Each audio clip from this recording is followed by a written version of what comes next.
4 বছর যুদ্ধ থমকে থাকার পর মধ্যপ্রাচ্যে ফের বড় যুদ্ধের আশঙ্কা দেখা দিয়েছে।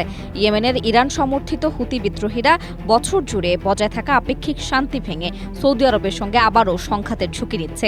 ইরান মার্কিন ভূরাজনৈতিক সংঘাত, লোহিত সাগরে কৌশলগত সুবিধা এবং অভ্যন্তরীণ রাজনৈতিক ও অর্থনৈতিক সুবিধা আদায়ের লক্ষ্যেই বছরের পর বছর শান্ত থাকার পর ইয়েমেনের হুতি বিদ্রোহীরা আবারও সৌদি আরবের সঙ্গে যুদ্ধের ঝুঁকি নিচ্ছে বলে এনডিটিভির এক প্রতিবেদনে বলা হয়েছে।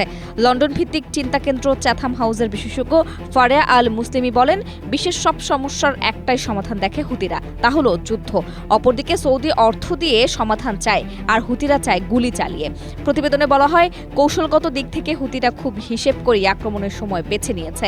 জীবন অবাক না করলে কে করবে? 28% মিল্ক ফ্যাটের অবাক করার সাথে ফ্রেশ মিল্ক পাউডার। জীবন অবাক করুক প্রতিদিন। হরমুজ প্রণালীতে ঝামেলার কারণে সৌদি আরব এখন তেল রপ্তানির জন্য লোহিত সাগরের উপর নির্ভরশীল। এই সুযোগে হুতিরা সেখানে ড্রোন ও মিসাইল চালিয়ে সৌদি নৌপথ অবরুদ্ধ করার হুমকি দিচ্ছে। পাল্টা জবাবে সৌদির জোটও সানায় বিমান হামলা চালিয়েছে।